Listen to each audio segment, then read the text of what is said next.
हाय मेरा उंगला, थिएटर जो होता है ना वो कंटिन्यूटी चल रही होती है। अगर 20-25 मिनट इस तरह से करना पड़ जाए, किन्नी केसरी ते गोटे दियां तारियां, ओ दिन गिन गिन आइयां शुभ कड़ियां। कुछ सेकंड्स की वीडियो अपना मैसेज देने के लिए, अपना टैलेंट दिखाने के लिए आप क्या कहते हैं, मतलब ये है कि वो जो चलो नंगे इधर उधर हो गया। पसिया थी, जी जी वो जो मेहनत पहले देखे ना, 5 साल इन्होंने पीटीवी पे पहले असिस्ट किया, जी जी फिर इनको चांस मिला, उससे बच जाता है बंदा।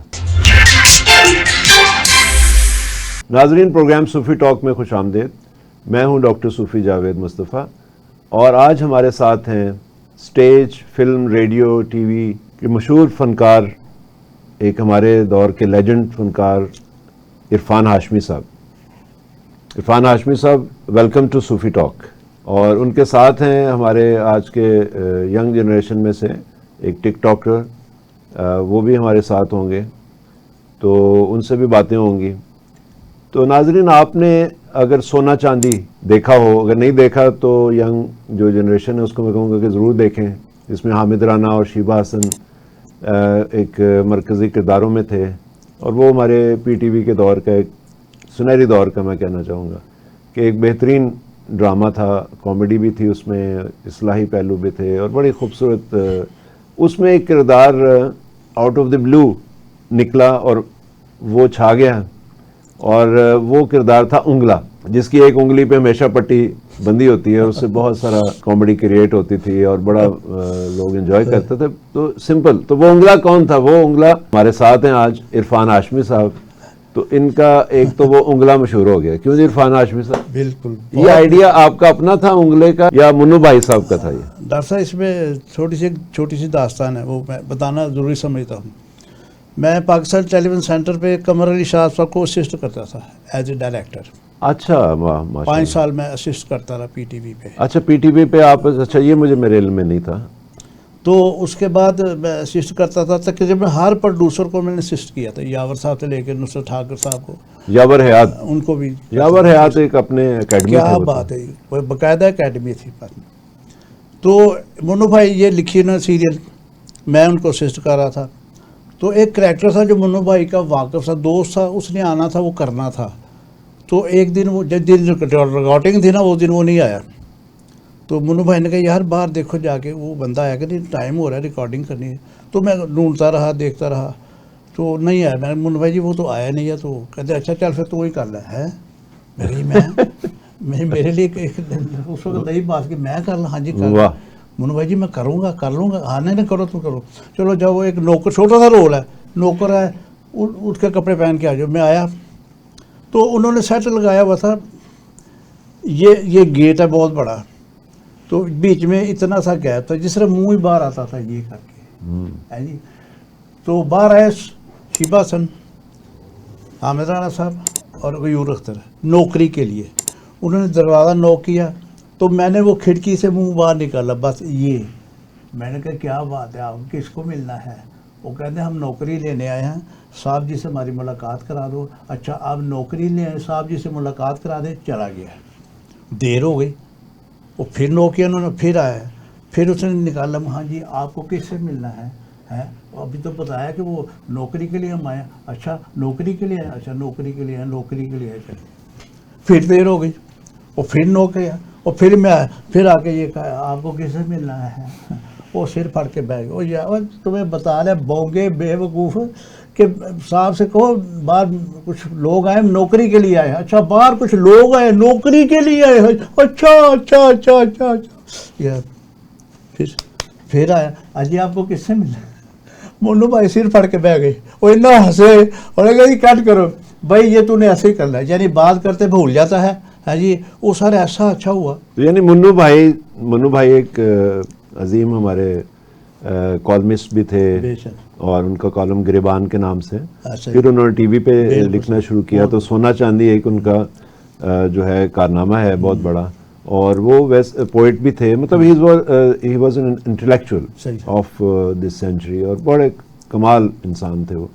तो उन्होंने आपको डिस्कवर किया आपका Yes, टैलेंट वो जब उन्होंने वो किया ना वो एक्टिंग, तो वो उनको बड़ा अच्छा लगा, कहते यार ये बंदा ऐसा अब ये पूरी सीरियल में चलेगा। वो मनु भाई लिखते गए, मैं करता गया, लिखते करता गया, फिर वो सीरियल का एक हिस्सा बन गया। पूरी सीरियल में एक मेरा अलहदा सीन लिखते थे, वो ऐसा लोगों को पसंद आया, ऐसा पसंद आया कि वो चलता ही रहा चलता रहा। फिर वो 2 कैरेक्टरों के अलावा मेरा कैरेक्टर उंगला पूरे पाकिस्तान हाँ, वो शिबा हसन और हामिद राना तो थे वो ही भी थे थे ही, सोना सारे चांदी अच्छे थे, टाइटल हाँ। में। तो ये फिर उंगली का क्या सीन बना? वो याद था कि शादी हो रही थी घर में किसी की, तो मैं वो झंडियाँ लगा रहा था, हाँ जी, दीवार पे कील के साथ ही झंडियाँ लगाते लगाते ये मैं ये थोड़ी लगाई ना, तो मेरे ये अंगूठे पे लगी, तो तकलीफ हुई। तो मैंने कहना था हाय मेरा अंगूठा, मैंने कहा हाय मेरा उंगला, उन्होंने भाई इतना हंसे, वो कहते ये तो अंगूठा तो उंगला कितों आ गया बीच है, चल तो बस यही उंगली ही कहता जाए। वो मैंने क्या किया, पट्टी लगा दी, अगले सीन आया, अगली सीरियल शुरू हुई, अगला एपिसोड शुरू आया, तो मैं आते ही कहता हाय मेरा उंगला भाईजान, हाय मेरा उंगला है, हाय मेरा उंगला, हाय मेरा उंगला, वो उंगला होगी पूरे पाकिस्तान में। बल्कि वो जब ऐसे करके कई दफा आपका सिर्फ अंगूठा आगे आता था तो लाफ्टर आ जाता था। ऐसे ही है। तो ये आपने वैसे गैर शौरी तौर पे जी, कह जी। लें या जिस तरह भी है, आपने एक नया लफ्ज जो है जी, जी। उर्दू डिक्शनरी में, हिंदी में इजाफा किया आपने, और ये बहुत बड़ी बात होती ये है। हमारे- बड़े बड़े जो शायर हैं, अदीब हैं, बच्चों के, बड़ों के, वो जिंदगी में कईयों ने 2 लफ्ज दिए, किसी ने 3 सही, दिए, किसी ने 4। आपने हमारा उर्दू को एक नया लफ्ज दे दिया कि अंगूठे की जगह उंगला। उंगला अरेंज नहीं देखो ना, ये उंगलियां है ना, हाँ, ये जी ये 4 उंगलियां तो एक अंगूठा, तो जरा डिफरेंट हो, तो इन्होंने उंगला। वैसे वो टेक्निकली मैं समझता हूँ कि उंगला राइज होना चाहिए बहुत अच्छा। अंगूठे की जगह पे। नाज़रीन आप भी अपनी राय दीजिए हाँ। कि उंगला ज्यादा बेहतर है ना, उंगलियां और साथ उंगला, क्योंकि ये उनका घर वाला कहने हैं। अक्सर लोग मुझे अब यही कहते हैं, भाई थोड़ा उंगला ठीक है, यानी अंगूठा नहीं कह, उंगला ठीक है। उन्होंने भी उंगले मुझे कहना शुरू कर दिया। तो अब थिएटर में यही होता है, जब मैं एंटर होता है वो उंगला आ गया, वो उंगला आ गया, यानी कि हाशिमी अरफान साहब आ गए, उंगला उंगला, वो बड़ा फेमस हो चुका था, एक्स्ट्रा ऑनली फेम हो गया था। अच्छा, ये देखें, ये आप तो ड्रामे करते रहे पीटीवी में, फिर दूसरे प्राइवेट चैनल्स पे। ये जो हमारे आज की जनरेशन है, ये शायद इतना लंबा, वैसे वो भी 20-25 मिनट का ही होता था, हम बड़े शौक से देखते थे। और उस जमाने में यूट्यूब वगैरह तो नहीं होती थी, तो हम लाइव जब चलता था तो उस वक्त ही देखते थे, इंतज़ार करते थे कि अब नया एपिसोड आने वाला है।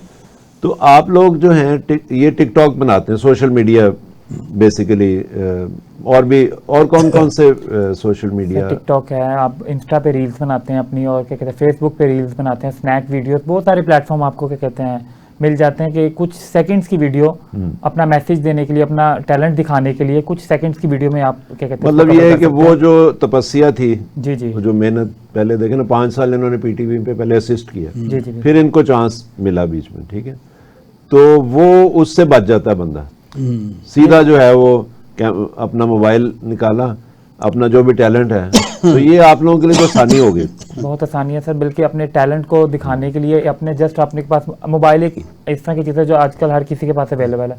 तो अपने टैलेंट को दिखाने के लिए आप जस्ट एक वीडियो शूट करें, ठीक है, और आपकी वीडियोस जो है वायरल होती हैं। डॉक्टर साहब, आपके इनका टैलेंट जो लोग- प्रोग्राम बड़ा अच्छा जा रहा है, काफ़ी लोग देख रहे हैं इसका। वैसे अगर मैं चाहूँ तो इसका नाम चेंज कर सकता हूँ। जी जी, पंजाबी में क्या रखा, टिकटॉक, और टिकटॉक। अंग्रेजी में, जी जी तो पंजाबी में होना चाहिए झट मंगनी पट ब्याह। ऐसे ही है ना, अब फौरी लॉन्ग नहीं ज़्यादा अब करते, जैसे 5 डे है और 1 डे है और 2020 आ गया और उन्होंने कम कर दिया। T10 भी हो रहा है ना, यूएई में हो रहा था पिछले दिनों। अच्छा, अब उसमें ये है कि उसका अपना, हर चीज़ का अपना एक हुस्न है, जी जी और आप 5 डे मैच भी चल रहा, भी पाकिस्तान साउथ अफ्रीका का चल रहा है, तो वो भी देखने वाले लोग हैं, और उसका अपना एक मज़ा है, और उसका अपना एक, और वो वाकई टेस्ट मैच होता है। तो जो हमारे सीरियल्स हैं वो भी तो चल रहे हैं, बिल्कुल सर। और सीरीज भी चल रही। कॉमेडी अलबत्ता जो है वो बहुत कम हो गई है। असल में ये है कि ये जो 5 डे की बात कर रहे हैं आप, ये शुरू से ही सम टाइम लोगों को अच्छा नहीं लगता था, शुरू से ही। जैसे हिटलर का मशहूर वाक़या है कि उसकी टीम खेल रही थी 5 डे, वो देख रहा, बड़े शौक प्रोकोटोल के साथ देख रहा था। तो जब उसको पता चले 5 डे के बाद फैसला कोई नहीं है, उन्होंने कहा ये क्या गेम है, बंद करो इन्हें। खबड़ा आइंदा के बाद किसी ने 5 डे का नाम ही लिया, तो उसके बाद फिर ये आहिस्ता आहिस्ता रिड्यूस होता रहा। जैसे मैंने कहा 2020 अब आएगा, 10-10 भी आ जाएगा अगले साल इंशाल्लाह, वो भी तो लोग चाहते हैं कि फट वही झट मंगनी पट व्याह होना चाहिए बस। हाँ, देखिए तो ना इसका सर- मतलब है कि आइंदा आप इरफान साहब को फिर टिकटॉक अकाउंट बना रहे हैं इनका? जी जी सर, मैं तो सर को यही सजेस्ट करूंगा, जैसा कि आजकल बिजी रूटीन है, एक बिजी लाइफ है हर किसी की, तो इतने लंबे ड्रामास और क्या कहते हैं मूवीज बहुत कम, लोग जो है ना इसका तरफ रुझान बहुत कम हो गया। तो इनका मुंह आ जाएगा उसमें जी जी सर, टिकटॉक में? बिल्कुल सर ये लोग अब मुंह ही देखते हैं, बिल्कुल अब सर। पूरा बॉडी नहीं देखते। हाँ। टिकटॉक का नहीं, मतलब लेकिन ये माशाल्लाह सिर्फ मुंह। आपका एक जी जी मैं वही कह रहा हूँ, टिकटॉक का मतलब सिर्फ मुंह, काफी आपका पूरी फिगर माशाल्लाह नहीं। तो मैं ये मुंह इनको हवाले करता हूँ, जैसे मर्जी ये इस्तेमाल करे। आई एम नहीं, लेकिन उस स्क्रीन पे आ जाएगा फिट? इसके भी लिए तो आपको देखें। सैनमास्कोप स्क्रीन लेनी पड़ेगी। देखें सर, बड़े जो मोबाइल है बड़े ना, जो बड़े बड़े मोबाइल मोबाइल अब आ गए हैं, आईफोन है, जैसे कि और भी हमारे बड़े बड़े कई मोबाइल साथी हैं। कई साथी ऐसे जिनके बड़े मुंह हैं वो हिट हैं। सुहेल अहमद साहब देख लें, बिल्कुल सर ऐसे ही है। दुनिया में नाम- अगर मुंह किसी का है तो वो सुहेल साहब है। वो क्यों हिट हुआ है? वो मुंह की वजह से हिट हुआ है। हाँ वो इतना मुंह जब आता है लोग कहते हैं यार है कि मुंह है। हाँ, वो थोड़ा एक्सप्रेशन भी हो तो बड़ा वो नजर हो आता है। वो कुछ चीज़ें सर जबरदस्त। गॉड गिफ्टेड भी होती हैं, इनका बड़ा मुंह समझ ले कि एक गॉड की तरफ से वो गिफ्ट मैं है। कल मेरे हमारे मुझे वो साथ मुंह बड़ा पसंद है सुहेल भाई। हमारे साथ आते हैं ना शकील चंद साहब, जी जी बड़े अच्छे कॉमेडियन हैं, गाते भी बड़ा अच्छे हैं। लेकिन मैं देख रहा था कि वो जब हम थंबनेल बनाते हैं तो उनकी तस्वीर है, उनका मुंह बड़ा खुश शक्ल आदमी हो। अब देखो ना जी, रंगीला साहब वो भी तो मुंह है ना। डिस्ट्रीब्यूटर, राइटर, डायरेक्टर, एक्टर, गुलूकार, मूसीकार, खुद एक बंदा। और हमारी इंडस्ट्री में जो कंसेप्ट है ना हीरो का, खूबसूरत है कि अच्छा, खूबसूरत वो इतनी ऐसे- रंगीला साहब की बात हो रही थी, मेरी उनसे मुलाकात रही, वो थिएटर भी उन्होंने कुछ अर्सा किया। तो वो बचपन से हम उनको देखते थे, ठीक है जी, रहते भी हम लोग उस वक्त समनाबाद में थे, तो वहाँ समनाबाद से लेके खाड़क तक सारी फिल्म इंडस्ट्री थी और उस रास्ते में इनके घर थे 2-3 रंगीला साहब। तो अच्छा, रंगीला साहब की मैं बात कर रहा था, जी, सॉरी, जी, जी, कि इन्होंने बड़ी बड़ी अच्छी फिल्में दी। बहुत अच्छा, रंगीला साहब की बात हुई ना, तो वो आते हैं कि वो बड़े खुश होते थे क्योंकि उनको इंसान और गधा फिल्म खुद बनाई। बनाई। एक अजहर रंगीला आजकल वो है अदाकार, वो भी अपने आप को कोई गधा कहे तो बड़ा खुश होता है। तो मैं आपको बताता चलूं कि इरफान हाशमी साहब जो हैं, ये जब थिएटर पे आते थे ना स्टेज पे, तो एक आवाज़ आती थी, वो कोड़े, तो ये वो अच्छा, ये बड़े खुश होते थे। अच्छा, इन्होंने कोई माइंड नहीं किया? नहीं, इसलिए माइंड नहीं किया डॉक्टर साहब जी। मसला ये है कि हम बाहर थिएटर के बाहर लिखने हैं 3 एक्ट में मज़ाहिया खेल, जी जी, ठीक है। अगर लोग मुझे घोड़ा कह के हंसते हैं तो आई डोंट माइंड, मैं घोड़ा हूँ तो नहीं ना। हाँ, और रंगीला साहब आ गए थिएटर पे, नहीं, लेकिन फिर आप उसकी एक्टिंग भी करते थे घोड़े वो की। ज़ाहिर है वो तो फिर यूजुअल करना पड़ता था। अच्छा, आवाज़ आप इतनी लुभाते थे तुझे? सॉरी, ये ऑडियंस खुद ही आवाज़ लगाती नहीं थी? नहीं नहीं, आप नहीं, ऐसा था ही नहीं था। वो अमानुल्लाह के साथ मेरी ये कंटिन्यूटी बन गई थी। हाँ। वो मुझे मारता था, मैं बड़ा उछल कुदल के उसको पकड़ता था, ये करता। वो कहता यार तू तो घोड़े मर गया करता करना पे फर्स्ट टाइम। अच्छा, एक ही तू करना, तू चंगा पर ऐसे तो घोड़ा ही बने रहना हर वक्त, जो करता रहना है। एक ही तू करना, घोड़ा बने तो घोड़ा। मैं कोई खबरदार जब मैंने घोड़ा किया तू क्यों, घोड़ा मेरी छेड़ ही बाबू शेड हिट हो सर। गया। वो मैं जेडी बात करना, लोग कहन घोड़े, हाँ। अच्छा वो कहन मुझे घोड़े, तो मैं कहूँ तुम्हारी वजह से हुआ ना। अब ये कोई घोड़ा कहेगा मैं तुझे नहीं छोड़ूंगा, बल्कि- घोड़ा कहते अमानुल्लाह को मैं पकड़ के मारता था, वो कम वध दे गया। आज तक वो मुझे जो सा मर्दी अफसर का रोल दे दो, डॉक्टर का रोल, लोग कहेंगे नहीं तू घोड़ा है। अच्छा, मानुल्लाह साहब आपके साथ बहुत उनका था प्यार। वो मैंने एक बचपन से वीडियो आप- देख रहा था, वो हाँ। हमारे दोस्त जी, हैं जी, जुहैर जाफरी, आजकल कनाडा में होते हैं, जी, जी। फिल्में भी बना रहे हैं वहाँ पे, उनका बेटा भी, और वो भी टीवी किया करते थे, जर्नलिस्ट भी थे वो। अच्छा, उन्होंने आपके उनके वलीमे की वीडियो एक बड़ी वायरल हुई है, उसमें अमान साहब आपको जुगते कर रहे हैं, साथ साथ खाना खा रहे हैं सारे। तो वो बड़ी है तो थोड़ी सी वो आउट ऑफ फोकस थी, लेकिन वो बड़ी मशहूर हुई वीडियो। डॉक्टर साहब ਤੁਸੀਂ ਕਿਸੇ ਦਾ ਵਲੀਮਾ ਕਹਿ ਰਹੇ ਹੋ, ਮੇਰਾ ਹੀ ਵਲੀਮਾ ਸੀ। जिस की तो बात कर रहे हैं ना, अच्छा। वो मैं ही था, वो मैं ही दूल्हा था उसमें। वो सारे अलबेला साहब मार हाँ, साहब हाँ। आए, वो मुझे बड़ी जुगतें कर रहे थे इस बात पे। हाँ, वही ना। एक बात मेरी रह गई, अगली इजाजत होती हाँ। वो बड़ी मजेदार बात। रंगीला साहब लास्ट टाइम आ गए हमारे पास, थिएटर करने आ गए, तो सीधा मुझे ढूंढ रहे थे, कहते वो इरफान हाशमी कितने, इरफान। उन्होंने कहा यो बैठा था, मैं चला, मैं कहा भाई सलाम अलैकुम, बड़ी खुश होए। उन्होंने कहता होए तेन इतने भी लोग घोड़ा घोड़ा कहते हैं। मैं कहा जी बस वो थिएटर से मेरी छेड़ बन गई है। तो मैं कहा रंगीला साहब एक ड्रामा मैं लिख रहा जिहदा नाम है दो घोड़ा बोस की, तुसी करोगे? वो बड़ा खुश है, कहते जरूर करेंगे, यादा को लिख, तो जिदों कहेगा तो मैं आ जाऊंगा। तो बहरहाल वो दुनिया से चले गए, वो हालांकि वो मैं अंदर ही रह गया। मैं लिखता कि ड्रामा जिसमें रंगीला साहब होते और आप होते, हाँ, तो ਉਹਦਾ ਨਾਂ ਹੋਣਾ ਸੀ ਘੋੜਾ ਖੋਤਾ ਇੱਕ ਬਰਾਬਰ। हो सकता सी। बिल्कुल हो सकता थी दिस इज ये अच्छा ना अच्छा ना घोड़ा खोता एक बराबर एक बराबर थे, अच्छा, वो बड़े खुश होते थे वो। उनकी- अच्छा, sorry। उन्होंने बनाई इंसान और गधा, हाँ, ठीक है जी, सही, बहुत अच्छी। Super hit. सही, अच्छा, सही। लेकिन एक जगह जाके उन्होंने ना, वो जब आई ना हंचबैक ऑफ नॉटर डैम, हाँ, वो बड़ी मशहूर फिल्म थी, अल्फ्रेड हिचकॉक, कुबड़ा ये हंचबैक ऑफ नॉटर डैम, जब ये फिल्म आई है ना तो वो सुपर हिट थी पाकिस्तान में, इंग्लिश में थी, लेकिन वो ऐसे देखेगी जैसे कि मौला जट होती है ऐसा या ही है। लो जोक दर जोक, ठीक है। तो उन्होंने भी, वो भी मुतासर हुए, ज़ाहिर है, इंसान दूसरे के काम से मुतासर होता है। तो उन्होंने एक फिल्म अनाउंस की, कुबड़ा आशिक, उसी को लेके, और वो अल्फ्रेड हिचकॉक अपने आप को वो, अच्छा, अब उन्होंने जितना माल कमाया था, जो बचाया हुआ था अपना, हालांकि माशाल्लाह सब लगा बड़े साबे अयाल थे, 2-3 घर थे उनके, और बच्चे भी माशाल्लाह सारे। तो उन्होंने उस जमाने में पता नहीं कितने 12-15-20 लाख जो है ना, बहुत बड़ी रकम होती बहुत थी आज बड़ी 50 साल पहले, तो उन्होंने उस फिल्म पे लगा दी कुबड़ा आशिक। कोई इस प्रोजेक्ट को लेने पे तैयार नहीं था कि भाई हीरो कुबड़ा हो, पाकिस्तान में तो नहीं ना इसको किया जाता। अब वो जब उस पे लगाई उन्होंने तो वो डूब गई, फेल हो गई, फ्लॉप हो गई थी। बहुत बुरी, यानी इतनी फ्लॉप हुई कि वो बेचारे- फ्लॉप तो बड़ी मामूली चीज़ है यार, उनका पैसा डूब गया। उसके बाद थोड़ा सा वो यानी अनसेटल भी हुए, और पाकिस्तानी फिल्म इंडस्ट्री इस मामले में बहुत जालिम है सही, कि उसकी और भी वजूहत थी। वो टॉपिक जो था ना बेसिकली, वो शायद हमारे मुआशरे के लिए काबिल कबूल नहीं था। नहीं था, सही है। तो ये जो आपका घोड़ा एक छेड़ हो गई, ठीक है जी, और मुझे डार साहब ने बताया, खालिद बास डार जी, साहब, जी, जी। वो आपका बहुत जिक्र करते हैं इंटरव्यूज सब में। मेरे उस्ताद मोहतरम है जी, बिल्कुल सही। तो पहले मैं एक बात कर लूँ, फिर जी, खालिद जी, डार जी, साहब पे बात करते हैं। उन्होंने कहा कि जब हम वर्ल्ड टूर पे गए, अमेरिका, यूरोप और ये वो, तो वहाँ पे इरफान साहब, हाशमी साहब भी साथ थे, और इनका जो मेन, वहाँ भी घोड़े की बातें लगी, और जो पोस्टर छपवाए हुए थे उन लोगों ने, वहाँ जो प्रमोटर्स होते हैं, उस पे इरफान हाशमी आगे घोड़ा, उर्फ घोड़ा। तो ये इनका टाइटल दे, नहीं, बहुत बड़ी बात है कि जिस टीम में खालिद बास डार हों, बिल्कुल कवि सही। साहब हों, और बहुत से और नामवर अदाकार, बिंदिया बड़ी मशहूर थी, और कौन कौन था आपके साथ? आप शिबासन थी, शिबासन, हाँ, चांदी एक वो सुपरस्टार थी उस वक्त।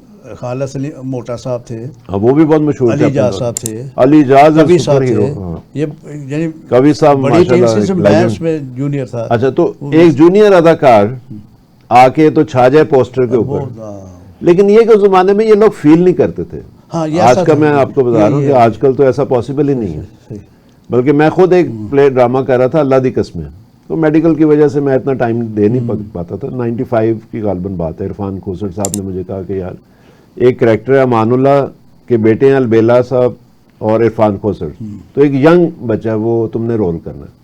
वो शायद आपने भी किया हुआ है वो रोल, जी जी जी, अल्लाह दी कसमें। अल्लाह दी कसम। तो 3 बेटे बने होते, तो उन्होंने तीसरा बेटा मुझे बनाया, वो लुबड़ नाम। लुबड़ नाम होता है उसका। बड़ा मजेदार ड्रामा था, सजाद हैदर साहब का हाँ जी, लिखा हुआ। सही सही। सजाद हैदर बड़े अच्छे राइटर थे, क्या शट बात है, अप, बहुत गेट आउट, इस तरह का। मेरे बहुत सुपर वालिद हिट है। सुबह निसार अहमद के शागिर्द थे वो, इस्लामिक कॉलेज से, लेकिन उन्होंने अपना एक मुकाम बनाया। आजकल यूके में होते हैं, मुस्तफा सजाद हैदर के नाम से पीटीवी पे भी लिखते रहे। तो वो अल्लाह दी कसमें में हम लोग इस तरह से बने हुए। अब उसमें मेरा जो कैरेक्टर था लुबड़ का, वो था भी बड़ा मजेदार, लेकिन वो हिट हो गया, और उस पे जो एंड होता था ड्रामे का, वो मेरे लाइन पे होता था। मानुल्लाह हमारे बाप बने हुए उसमें, तो उसको मैं एक लाइन कहता था, तो वो फुल हाउस क्लैप आती थी उसमें, ठीक है जी। तो अब इरफान साहब, बड़े लोगों ने कोशिश की कि जी हम भी कोई इसके बाद बात कर लें, लेकिन वो इतनी कैश नहीं हुई। तो इरफान साहब ने कहा नहीं, जो इसने बात की है ना लुबड़ ने, बस यहीं पे ड्रामा एंड होगा। बहुत अच्छा। तो ये होती थी स्पिरिट उस जमाने में कि भाई नया है या गैर मारूफ है एक्टर, लेकिन अगर उसने अच्छी बात कर दी है और ऑडियंस उसको लेके चल रही है, तो उधर ही आप, यानी आपकी जो प्रोडक्ट है उसकी बेनिफिट की बात होती है। बिल्कुल सही। तो ये स्टार सिस्टम जो है ना, जैसे जो बहुत सारे फिर है बाद में, उसी वजह से थिएटर खराब भी हुआ वो अब ज़ाहिर है फिर कि वो कहते थे शुरू भी ड्रामा हमसे ही हो, एंड भी हम ही हो, कॉमेडी सारी हम करें। वो एक स्कूल ऑफ थॉट था, वो कराची का, जैसे उमर शरीफ साहब थे और दूसरे लोग थे, वो अपना उनका एक स्टाइल था काम करने का। लेकिन लाहौर का जो थिएटर था उसमें ये चीज़ देखी जाती थी कि कोई भी अच्छा काम करता है, ठीक है ना। जैसे आप आए, छागे, उंगला, घोड़ा, ये वो, मतलब जिसको बहुत पब्लिक प्यार लाइक कर करते, रही सीनियर है बहुत उसको प्यार हम मौका दें और लोग आगे आते हैं इस तरह से। और इसी तरह से जैसे बाबू बराल जब आए तो मैं एक ड्रामा डायरेक्ट कर रहा था, उसमें अमानुल्लाह भी थे, उसका नाम था जुगनी कैंदी है। हाँ। अगर आपने भी उसमें काम बहुत किया अच्छा होगा, था, बहुत जिसमें मेरे ख्याल आपने हातिम ताई का भी रोल बहुत एक अच्छा। दफा किया था, ठीक है। और उसमें रूहें यहाँ बुलाते हैं, तो बाबू बराल उसमें हिट हो गया, बिल्कुल न्यू एंट्री थी वो। तो वो सब परेशान, तो हमने कहा कि नहीं, और स्टार बनने चाहिए, जितने स्टार्स होंगे उतना थिएटर एक्सपैंड करेगा। फिर थिएटर इतना एक्सपैंड किया कि वो अमेरिका, यूरोप और पाकिस्तान के हर शहर में, कस्बे में होने लगा। लेकिन इरफान साहब, जी जी, आपकी थिएटर से दूरी जो है वो क्या इस वजह से है कि थिएटर वल्गर हो गया, थिएटर में डांस आगे मकरू किस्म के, ये उसकी वजह है? नहीं, मैं इसको बड़ी डिटेल से बताऊंगा आपको। एक बात मेरे ज़हन में अटक गई, अगर आप इजाज़त दे तो उसके जी बाद जी, ये सवाल मुझे और डार साहब की भी आपने जी, दो बातें हैं ये प्लीज़। तो ये जो घोड़े का सिलसिला चला था ना, ये अब रंगीला साहब को घोड़ा कहते थे, अब घोड़ा वो हीरो है फिल्मों में, सुपर हीरो। हमारी इंडस्ट्री में जो कॉन्सेप्ट है ना हीरो का, खूबसूरत होना चाहिए।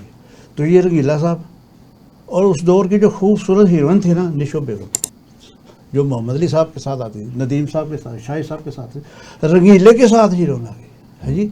तो रंगीले को क्या कह रही है, जो सब तो सोने हावे मन मोने मैं तेरी हो गई। मैं क्या, अच्छा अब ये थिएटर पे आई निशो बेगम काम करने है जी। तो थिएटर पे जब आई तो मैंने कहा जी आप इतनी हसीन हैं, सीन चल रहा था बड़ा ज़बरदस्त। मैंने कहा आप इतनी हसीन, बड़े बड़े अदाकारों के साथ जो हसीन थे उनके साथ हीरोइन आई है, तो आप रंगीले को कह रही थी सब तो सोने हावे मन मोने मैं तेरी हो गई, प्यार भी रह गई। मैं क्या तुसी किवें कीता, मेरा है पैसे वाले कीता तुसी चल।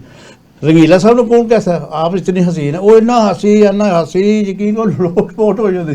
फिर वो 15 दिन वो सीन मेरा चलता था ड्रामे सबसे हाईलाइट। मैं कहा रंगीला साहब ने कहता सब तो सोने नहीं, वो कहते हैं ना जो हुस्न आंखों में होता है अपने, तो कोई भी अच्छा लग सकता है, कोई हुस्न की सही, कोई बहुत सही है, डेफिनेशन तो नहीं है सही कि जी ये लाजमी ये 6 फुट का हो बंदा गोरा, ये तो हमने अपनी डेफिनेशन सही रखी हुई। है। लेकिन ये है कि रंगीला साहब की एक फिल्म थी जिसमें वो 3-4 उन्होंने करेक्टर, बल्कि एक बच्चा पैदा होता है चौथी जनरेशन, वो भी उसकी शक्ल भी रंगीले पे होती है। वो कमाल फिल्में उन्होंने दी थी और वाकई वो उन्होंने ये नहीं उसमें महसूस होने दिया कि हाइट या फेस या हरकतें, सही। और वो बड़ी कमाल उन्होंने एक्टिंग की और बड़ी तो अच्छा, अब बात हो रही है खालिद अब्बास डार साहब जी की। जी, पहले वो हो रही थी थिएटर कहाँ चला गया, हाँ, जो आप इसमें से आप सही क्यों लैदा हुए, क्या मतलब हाँ, असल में डॉक्टर साहब ये है, इसकी 4 वजूहत हैं, सेंसर, डायरेक्टर, राइटर और producer. Sensor, writer, director, producer. पहले हमारा जो ड्रामा था वो रहस होता था 15 दिन, 50 डे हम रिहर्सल करते थे। हाँ, तो बाकायदा जो एज यूजुअल सीखा वही जब शुरू होता था, एक एक लफ्ज़ हम वही बकौल कहते थे, तो ड्रामा बड़ा अच्छा होता था है जी, लोग भी पसंद करते थे। स्क्रिप्ट होता था ना जी, पहली तो बात है कि स्क्रिप्ट चाहिए और सेंसर हो जाता था।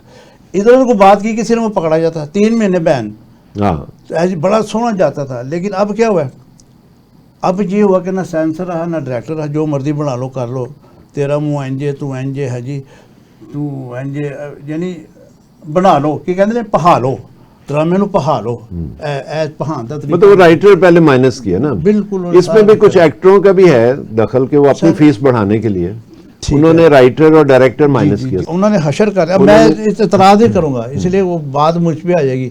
अब थिएटर की जो वजह है ना सर फ्लॉप होने की, थिएटर में गाना नहीं है, डांस नहीं है थिएटर में, ये तो आपको सबको पता है। लेकिन डांस को डाल दिया। अल हमरा जो कल्चर प्रमोट करती है, वहाँ भी 4 गाने इन्होंने ड्यू कर दिए, 4 गाने आप कर सकते हैं। तो जो बाकी साइडों पे 10 गाने, 15 गाने, 12 गाने हैं है जी। तो इसकी वजह से हम क्या करें, किधर जाएं? बीबी हमारे साथ डांस कर रही होती हैं जी। वो जो हमारा म्यार था सोना चांदी से लेके है जी, शब्द काका मन्ना सारा ये, वो बीबी के साथ खड़े होकर हम ये कर। अब मैं बीबी को इतराज़ नहीं करूँगा ये क्यों डांस करती है, सारा मामला हम पे, ये सेंसर को मैं इतराज़ करूँगा, उनका हमारी वो डांस भी नहीं है ना, वो डांस भी नहीं है, वो कुछ और ही चीज़ है। असल चीज़ ये कि लाहौर में कम से कम जो सरकारी थिएटर हैं उनको तो चाहिए ना कि वो मुख्तस करें फैमिलीज़ के लिए कि यहाँ पे आप अच्छा थिएटर जो है डिसेंट किस्म का, यानी डांस भी अगर है, नारकली ड्रामा लगा था उसमें एक दिल आराम का पता नहीं किसका वो नारकली का रक्स था एक, क्लासिकल।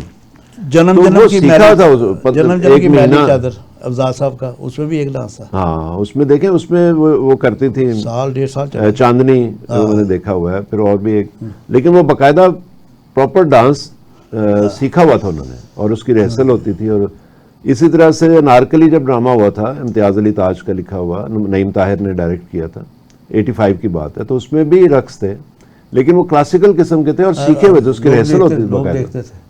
सीखा गया था उन्होंने, जिन्होंने भी किया था, बिंदिया ने या सैरिश ने, लेकिन सही। वो बाकायदा सीखे गए थे, और वो एक प्रॉपर फुट्स, उनके स्टेप्स जो भी उनका वो एक।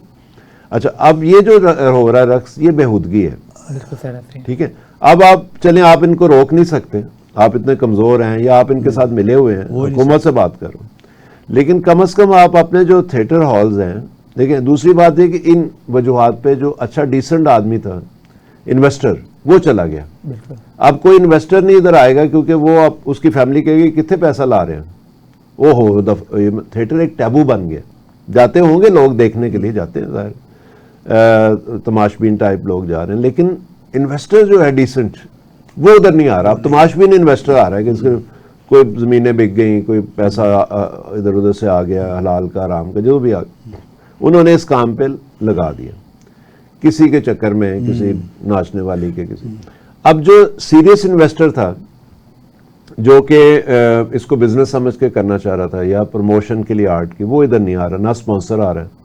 अब जब तक कोई अदारा जो है गवर्नमेंट का ही, वो इस पे स्टैंड नहीं लेगा कि जी ये हॉल है, हॉल 2 जैसे अलहमरा का है, वो इज डिज़ाइन फॉर थिएटर, और फेस्टिवलों से काम नहीं चलेगा, थिएटर वर्कशॉपों से काम नहीं चलेगा, आपको एक डेली देनी पड़ेगी एंटरटेनमेंट। फिर उससे ये होगा कि 2-3 हॉल अगर इस तरह के ड्रामे करेंगे, तो जैसे आप जैसे यंगस्टर्स जो टिकटॉक करते हैं, दूसरे करते हैं, उनको मौका मिलेगा मेन स्ट्रीम काम करने का। क्यों जी इरफान साहब, आप बेशक। एग्री करेंगे इससे? पॉइंट वाली गल करें डॉक्टर साहब। लेकिन आप आजकल एक थिएटर वर्कशॉप भी चल रही है अलहमरा में, जी, जी, अफ्तार ठाकुर साहब भी जाते मयारी है, हैं वहाँ पे। मयारी, बिल्कुल दिल ठीक करता है। करने को। अब देखें ना, वो सीख जो रहे हैं उनको, वो कहाँ जाके अपना थिएटर करेंगे। बात तो ये हो रही है कि हम लोग थे ना, हमें अगर शौक था थिएटर करने का, तो हमें चांस मिल जाता था, हम अलहमरा चले जाते थे, हम ओपन एयर थिएटर चले जाते थे, वहाँ पे डिसेंट ड्रामे होते थे एंटरटेनिंग, उसमें काम कर लेते थे। मैंने खुद भी किए, साल में 1-2 प्ले का, अपने शौक की तस्कीन के लिए। या जो नई जनरेशन आती थी, अभी जितने टीवी के एक्टर हैं, महमूद असलम से लेके और सुहेल अहमद और दूसरे, ये सारे थिएटर से आए। जब थिएटर इन्होंने किया तो पॉलिश हुए, वहाँ से फिर इन्होंने टीवी पे चले गए। अब वो उनको मौका नहीं मिल रहा, जो हमारी नेक्स्ट जनरेशन है वो मजबूर है टिकटॉक करने में, वो क्या करे? क्या ख्याल है इरफान? बेशक सही कह रहे हैं। मैं वही बात कर रहा था ना आपसे कि जो अब म्यार, अब हमारा दिल नहीं करता मैं थिएटर में काम करूं, नहीं, कर ही नहीं सकते अब आप। देखें ना, बीबियां हमारे साथ, मैं क्या करूं, कैसे, बच्चे मेरे बड़े हो गए, बच्चियां बड़ी, तो अच्छा नहीं लगता ना ऐसा। हाँ, कोई म्यार वाला हो तो वो मैं कर लेता हूँ, मैं कहा तो नहीं किया, लेकिन अच्छा हो, सिलाई चलो, हो, मैसेज वाला हो, कोई ऐसा हो। इसी से जो डार साहब हैं, अभी आप बात कर रहे हैं डार साहब की, डार साहब का ये एक फिक्रा था बड़ा मशहूर अलहमरा में कि जेड़ा बंदा किसी को नहीं, वो मेरे को ले, वाह, जो बंदा फारग है, काम उसके पास नहीं, वो मेरे को ले। ये बात की मुझे समझ ना आती थी, तो मैं क्योंकि स्ट्रगल करता था, तो जाता था आबिद कश्मीरी के साथ। आबिद कश्मीरी साहब मुझे लेके आए थे। अच्छा, आबिद कश्मीरी का एक वाकया उन्होंने बताया, सॉरी मैं आप जी, कथा जी। कलामी माफ, कि वो कहते हैं आबिद कश्मीरी ने एक दफ़ा कहा जी मैंने ड्राइवर रख लिया एक, तो वो कहने के पता नहीं इसने गाड़ी ले ली है, वो कहते नहीं, वो पता चला कि वो साइकिल चलाता है इरफान आज भी। तो आप यंग ही हो गए, तो मैट्रिक किया होगा, तो वो मल्लेदार थे आपके साथ वाली गली का। अच्छा, मिस्री शाह, तो वो साइकिल ये चलाते थे, वो पीछे बैठ के ना, तो अलहमरा आया करते थे वो। तो उन्होंने कहा डॉक्टर साहब कहते, मैंने कहना जी ड्राइवर रख लिया मैं, गड्डी तो कड़ी ली थी। गड्डी कड़ी नहीं है, तो बाहर जाके देखे तो वही साइकिल खड़ी हुई थी। तो ये आपका यानी स्टार्ट जो था आबिद कश्मीरी साहब के साथ? मैं आबिद कश्मीरी साहब जन्नत के आला मकाम में जगह अता फरमाए, उन्हें बड़ा अच्छा आदमी था, शरीफ आदमी इंतहाई, और इंतहाई मज़ाहिया था। क्रिकेट खेला करते ताजपुरे की ग्राउंड में, शादबाग में जी, उनसे मेरी दोस्ती हो गई। अच्छा, तो मैंने कहा बाबा जी सानू भी नाल कोई मौका दो, कहना मैं तो चाहना मेरा कोई साथ बने, तो चलिए। वो जी फिर वो सिलसिला शुरू हो गया।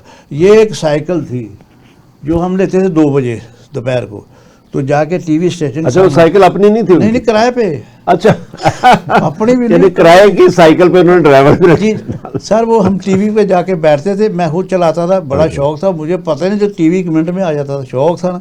तो जाके बैठे, रात को वापस आते थे 2-2:30 बजे, इतना शौक था। अच्छा एक मसला ये था, वो जो साइकिल किराए पे ली होती थी ना, उसको सुबह 7 बजे दुकान पे वापस करना, वरना डबल किराया पड़ जाता था। अच्छा हमारे पास एक ही होता था किराया, तो उससे ये होता था तूने सुबह उठ के देनी है या मैंने। अब ये सुबह उठने का मसला था बड़ा ज़बरदस्त, ऐसे क्या करें, परेशान थे बड़े। वो खैर कभी वो उठता था कभी मैं उठता था, साइकिल हमने साथ में पहुँचानी होती थी। वो कई बार ऐसा हो कि हमें डबल किराया पड़ जाता था, ओहो। वो भी मसला बन जाता था। तो हमारा तो कुछ भी नहीं था ना, तो अल्लाह ने सिलसिला शुरू किया, फिर वो चलते चलते तो चलते। क्रिकेट भी आप खेलते रहे इसका मतलब? क्रिकेट तो ऑलराउंडर मैं था इंशाल्लाह, बड़ा ज़बरदस्त है जी। तो उसके बाद फिर वो, अच्छा आप, मैंने जब आपको देखा तो एक्टरों वाले तो कोई आप में वो चीज नहीं थी जी सही, आप स्पोर्ट्स पर्सन नहीं, मतलब कद भी अच्छा, सही, सही, बॉडी सही, भी सही, सही। बड़ी इनकी बॉडी बिल्डरों वाली थी, और बड़ा वॉक बड़ी करते थे, दौड़ भी येलो लगाते थे। बेल्ट तक चला गया था, अच्छा ऊपर ब्लैक बेल्ट रह गई थी, वाह। वो भी मुझे जूडो कराटे का बड़ा शौक था मैं। तो वाकई आपकी बात के पता नहीं चलता कि शक्ल से ये वो। अब देखे आप बैठे माशा डॉक्टर है, मैं आपको इतला तो नहीं कर रहा, कई साथी या कोई मरीज आपको कहता होगा कि जी वो डॉक्टर साहब हैं अंदर, तो आप कहते हो जी मैं ही डॉक्टर हूँ, हाँ जी। अब यही कहते हो मैं ही डॉक्टर, तो है जी आप डॉक्टर, हाँ जी तान हुक्म की ये दसो। मतलब ये वही रंगीले वाली बात, हाँ। ये अल्लाह का नज़ारा, जैसे आपने कहा आंखों में वो होना चाहिए खूबसूरती देखने का अंदाज, वो ये अल्लाह का निज़ाम है, कोई पता नहीं कहाँ से क्या जामाई ने। नहीं, मैं ये कह रहा था वो- कॉमेडी में जो एक तासुर पाया जाता था ना जी, जैसे रंगीला साहब थे, हाँ।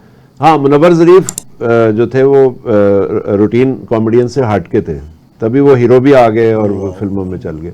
अदरवाइज कॉमेडियन का ज़्यादातर जो तस्वर था पहले वो ऐसे ही था, थोड़ा सा यानी हट के, जैसे नन्ना साहब थे वो ज़रा भारी भरकम थे, कोई बहुत पतले थे वो जुल्फी साहब होते थे, जुल्फी या साहब, ये नज़र साहब, अजमल खान, ठीक है ना, तो वो इस तरह के रोल कॉमेडी करते थे, ज़रीफ साहब भी। लेकिन मुनव्वर ज़रीफ ने फिर एक कॉमेडी हीरो जो है उसको एस्टेब्लिश किया, ठीक है, हमारे आपके दौर के दायरा बिल्कुल हमसे पहले।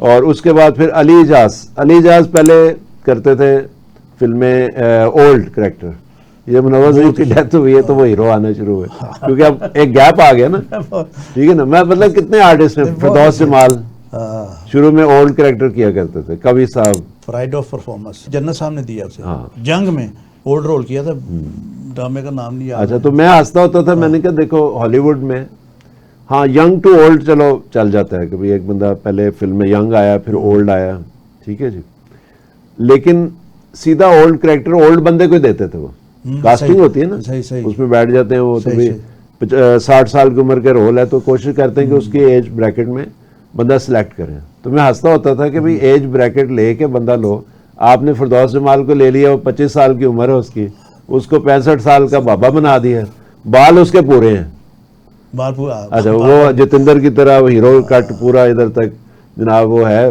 वाइट कर दिए बस। तो पीटी में भी कोई आइडियल नहीं था, मैं ये कहना चाह रहा हूँ कि वहाँ भी कुछ शॉर्ट कमिंग्स थी, लेकिन चूंकि एक ही होता था, एक ही इदारा था, रातों रात बंदा मशहूर हो जाता था। बेशक। फिरदौस साहब जब आए पेशावर से तो उन्होंने हमारे साथ थिएटर किया, यहाँ पे उल्टी सीधी ड्रामा था, शुजात आशमी थे, ये थे, तो ये गालिबन इनका पहला दूसरा ड्रामा था।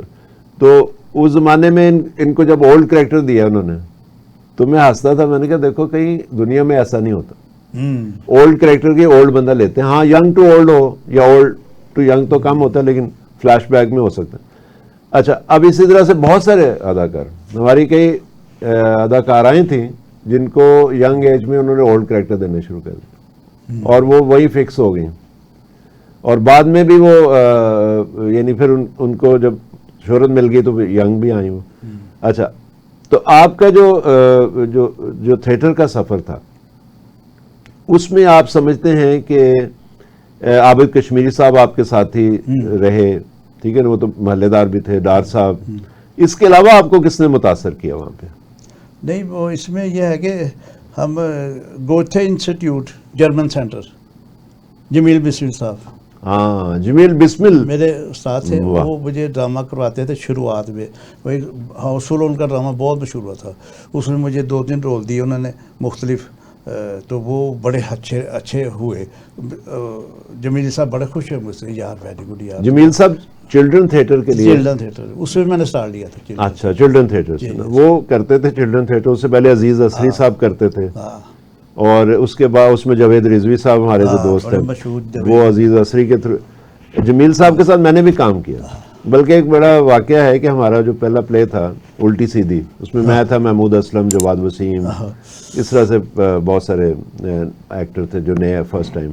तो इकबाल अफंदी साहब जिनका मशहूर वो सिक्सर ड्रामा हुआ था, तो वो हमें डायरेक्शन दे रहे। अच्छा, अब हर एक बस की बात नहीं होती कि वो यंगस्टर्स को सिखाए, हालांकि वो बहुत अच्छे डायरेक्टर थे फॉर दोज एक्टर्स, जैसे इफ्तिखार हैदर बड़े अच्छे डायरेक्टर, बहुत अच्छा जी, राइटर, जी। लेकिन वो नए अदाकारों के साथ काम नहीं कर सकते थे, या उनको बहुत ज्यादा टाइम चाहिए था। जमील बिस्मिल चूंकि बच्चों के साथ काम करते थे, मेरे वालिद जो सूफी निसार हाँ अहमद, जी, वो स्टूडेंट्स के साथ काम करते थे कॉलेज में ड्रामे तैयार। अच्छा, इनके एक इसमें आ गया हुआ था कि नए अदाकारों से कैसे काम लेना है। तो मुझे याद है कि हम प्ले कर रहे हैं, तो पहले एक्ट के में ही ड्रामा आगे नहीं चल रहा, आगे डेट आ गई कि किस दिन ड्रामा करना है, बंद करना होता। तो मतलब 15 तारीख को फर्स्ट डे ड्रामा शुरू होना है, तो 12 तारीख हो गई, 11 हो गई, अभी तक एक एक्ट नहीं मुकम्मल हुआ, क्योंकि एक जुमले पे अड़ गया फंदी साहब कि भी आसिफ बुखारी नहीं होता था एक्टर, अब वो इतना IQ उसका नहीं था, वो अच्छा एक्टर था हमारा, उसको समझा रहे हैं कि तुमने ये लाइन किस तरह बोलनी है, अब उससे बोली नहीं जा रही। भाई आप या तो लाइन तो नहीं चेंज, एक्टर बदल दें या जो भी है उसको बर्दाश्त कर लें। अब उस पर उन्होंने 4 दिन जो है ना उसको समझाने में लगा दिया, हम बैठे हुए सारी कास्ट, और वो बेचारा वो नहीं उधर। फिर जमील बिस्मिल साहब को बुलाया हमने कि यार ये ड्रामा मुकम्मल करा दे, 4 दिन रह गए। उन्होंने 4 दिन में बाकी 2 एक्ट जो है ना मुकम्मल किए। तो वो प्रैक्टिकल थे और उनका बहुत कम नाम लिया जाता है, but he was teacher for most of the actors जो हमारे काम उस वक्त थिएटर में करते थे। Jamil Bismil was a very good teacher और बहुत अच्छे डायरेक्टर थे वो, और उसकी वजह यही थी सिंपल उनका मेथड था एक्टिंग का, और वो सिंपल मेथड से बड़ा इफेक्टिव काम ले लेते थे, और एक्टर भी बड़े अच्छे थे वो। तो जमील बिस्मिल आपने बड़ा याद करवाया हमें, और ही शुड बी रिमेंबर्ड। उनका काम भी बहुत अच्छा था, हाउसफुल उनका ड्रामा और दूसरे भी। अच्छा, बुड्ढा ट्रंक और बोस्की, यस, 4 रोल। ये एक तो नाम कैसे आदि बताएं, बुड्ढा ट्रंक और बोस्की। तो ये ड्रामा जो है ये है तो अडेप्टेड ही आई थिंक, लेकिन ये डार साहब का एक पेटेंट ड्रामा था और उन्होंने बहुत किया पाकिस्तान में भी और पाकिस्तान से बाहर भी। और उसमें नौकर होते हैं, मालिक उनका छुट्टी चले जाता है, नौकर जो हैं वो मालिक मान के घर में दंदना रहे होते हैं, और हमसायों से भी आते हैं नौकर। तो आपने उसमें 4 नौकर होते हैं, चारों के करेक्टर? जी जी, वो डार साहब के जेड़ा बंदा किसी को मेरे को, तो मैं चला गया, मैं डार साहब मैंने शौक है, तो मैं अच्छा चल आया। तो वो ड्रामा शुरू हुआ, चलते रहे वो 4 रोल मैंने कराए, तो इतने मुतासर। एक रोल में था डिसेबल, बेवकूफ, फिजिकली चैलेंज, बिल्कुल फिजिकली नॉर्मल चैलेंज था। वो मालक मकान था, कहते यार ए रोल तू कर जे ना ते तेन अवार्ड है गई। मैं अच्छा। किवें करना है, मैं तेन करके दसना। उन्होंने किया, तो मैं तो थोड़ी देर ही सोच पाया कि यार पूरा जिसम विंगा चिबाही। अच्छा, वो मालक है, नीचे आता है, नौकरानी से शादी करना चाहता है, जायदाद सेरा साथ लेके आता है, डार साहब साथ होते तो वो कहती है कि जी वे मैंने एक बारी भुल के कह बैठी हाँ कि तू बड़ा सोहना है, तो मेरे से शादी के चक्कर च पै गया। तो उनके तू तेरा कहना होर गल है, तो उन्हें तो पागल होना ही होना सी, तो वो आ जाता है। वो किवें आया? अस्सलाम वालेकुम, चलो नांगे इधर उधर होया, हुण साडा इश्क करन दा टाइम आ गया। मैं क्या बोस्कीए, तू कल मेरे हल देखिया सी ना हस के, है ना, बस मैं उदों दे फैसले कर लीते सन कि मैं तेरा दूल्हा बनांगा, दूल्हा। ऐसे रही ते ऐ जायदाद दे कागज नहीं, ते चुन्नी केसरी ते गोटे दियां तारियां, चुन्नी केसरी ते गोटे दियां तारियां, और रुत्तां मिलां दियां आइयां, तैनूं देन बधाइयां पईयां, ਸਾਰੀਆਂ ਚੁੰਨੀ ਕੇਸਰੀ ਤੇ ਗੋਟੇ ਦੀਆਂ ਤਾਰੀਆਂ ਉਹ ਦਿਨ ਗਿਣ ਗਿਣ ਆਈਆਂ ਸ਼ੁਭ ਘੜੀਆਂ ਮੁਖ ਚੁੰਮਦੀਆਂ ਸਿਰੇ ਦੀਆਂ ਲੜੀਆਂ ਲੜਾ ਕੋੜੀ ਉੱਤੇ ਫੱਬੇ ਅੱਜ ਤੱਕ ਦੀਆਂ ਸਭੇ ਜਿੱਥੋਂ ਲੰਘਦਾ ਏ ਖੁੱਲਦੀਆਂ ਬਾਰੀਆਂ ਚੁੰਨੀ ਕੇਸਰੀ ਤੇ ਗੋਟੇ ਦੀਆਂ ਤਾਰੀਆਂ वाह गुड ਓਹੋ ਕਹਿੰਦੀ ਏ ਤੂੰ ਕੀ ਮੇਰੇ ਪਿੱਛੇ ਪੈ ਗਿਆ ਮੈਂ ਤੇ ਮਜ਼ਾਕ ਹੀ ਕੀਤਾ ਸੀ ਕਹਿੰਦਾ ਅੱਛਾ ਫਿਰ ਚਲੋ ਤੁਸੀਂ ਸਾਡੇ ਨਾਲ ਵਿਆਹ ਨਾ ਕਰੋ ਇਹ ਮਕਾਨ ਤੇ ਕਾਗਜ਼ਾਤ ਹੈ ਸਾਡੇ ਵੱਲੋਂ ਜਾਇਦਾਦ ਹੀ ਤੋਹਫਾ ਲੈ ਲਓ ਸਾਡਾ ਕੀ ਹੈ ਅੱਲਾ ਹੀ ਅੱਲਾ ਸਾਰੀ ਦੁਨੀਆ ਦੋ ਦੋ ਹੋ ਗਈ ਸਾਰੀ ਦੁਨੀਆ ਲੋ ਲੋ ਹੋ ਗਈ ਆਪਣਾ ਧਨ ਇਕੱਲਾ ਅੱਲਾ ਹੀ ਅੱਲਾ ਇਹ ਦਿਲ ਤਾਂ ਪਾਗਲ ਹੈ ਹਾਏ दो कड़ियां रोके चुप कर जाओ जिथे सारी दुनिया गुजरी ए बेला भी जड़ जाऊ ओ डर सा लगे ला भाई मेरे हाथ जबरदस्त। देखें ये जो है ना मेडिकल में इसको जो नॉर्मल मूवमेंट्स होती है ना इसको कोरिया कहते हैं बेसिकली।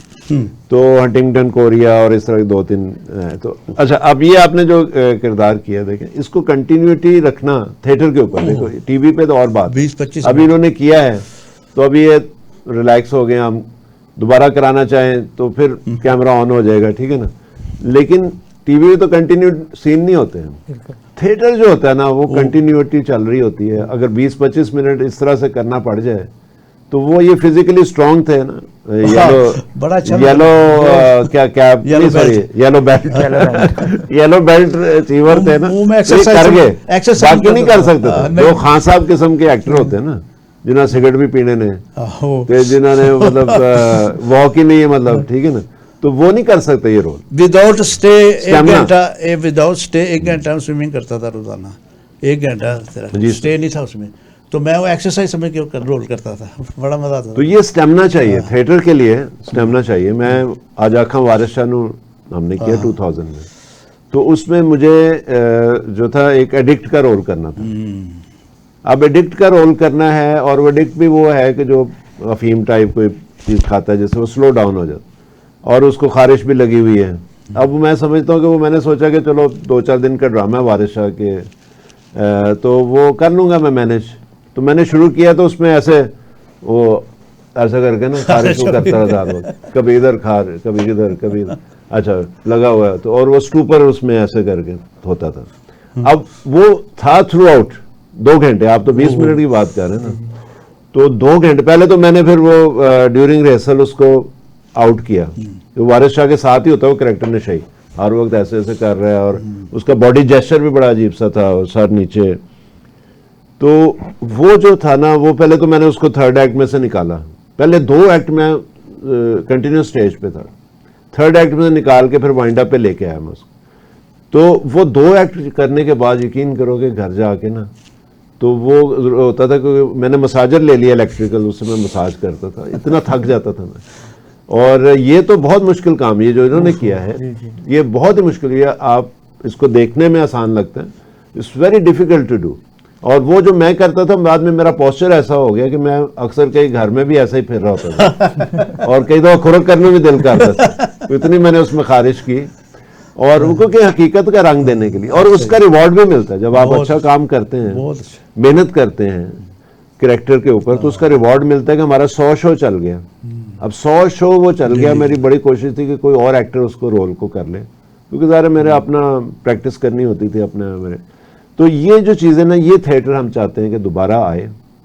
और बहुत सी बातें इरफान साहब आपसे पूछनी थी बहुत सारी रह गई इंशाल्लाह नेक्स्ट आपके साथ एक और सिटिंग जी करेंगे इस टॉपिक पे कि वाकयात आपसे जानेंगे और बाहर जब आप गए अमेरिका यूरोप वहाँ क्या क्या होता रहा पार्ट 2 में हम ये बातें करेंगे आपके साथ तो आज आपका बहुत शुक्रिया कि आप तशरीफ लाए हमारे आपने दिया और इनको भी कुछ सीखने का मौका मिला हमारे जो टिकटॉकर हैं वैसे तो ये आए थे कहते मैंने अंकल को ना अब टिकटॉक पे लगाना है बेटे मैं हाजिर हूँ आता है मैं जब भी चाहोगे मैं आऊँगा बकौल इनकी तो वो भी करेंगे हम भी करेंगे लेकिन आप लोग भी आए मेन थिएटर देखें। अभी आप यंग हैं, बिल्कुल सर। अब हम नहीं इस तरह के रोल कर सकते क्योंकि इसके लिए बड़ी एनर्जी और स्टेमिना चाहिए। तो आप लोग आए, वर्कशॉप होती है अलहमरा में, वो अटेंड करें। और सबसे बड़ी बात है कि अलहमरा वालों से भी रिक्वेस्ट है कि भाई आप वर्कशॉप तो करवाते हैं, बहुत अच्छा कर रहे हैं आप, लेकिन इन लोगों को आगे कंटिन्यूस ड्रामा करने के लिए 1-2 हॉल भी प्रोवाइड करें ताकि जहाँ पे ये मुस्तकिल ड्रामे कर सकें। फेस्टिवल होते हैं, 2 दिन चला, 3 दिन चला, उससे रोजगार नहीं बनता, उससे प्रोफेशनल आर्टिस्ट नहीं बनता, उससे आपके फन में वो कमाल नहीं आ सकता जो कि आप रेगुलर जब काम करते हैं तो आपको आता है।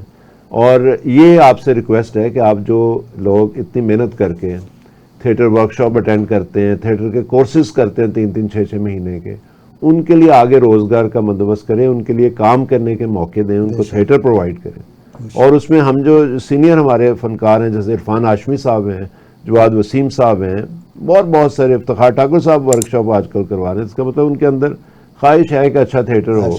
खालिद बाज डाज साहब हैं, इनकी रहनुमाई में अच्छा थिएटर किया जाए और उसमें फैमिलीज आएँ और डेली की बेसिस पे हो। ये नहीं कि साल में कोई 1-2 दिन हो गया और कोई फेस्टिवल हो गया, उसमें एक ड्रामा, 15 ड्रामे चल गए एक दिन के, तो ये नहीं होना चाहिए। एक रेगुलर थिएटर फ्राहम किया जाए, ये मेरी आपसे रिक्वेस्ट है, अलहमरा वालों से, हुकूमत से।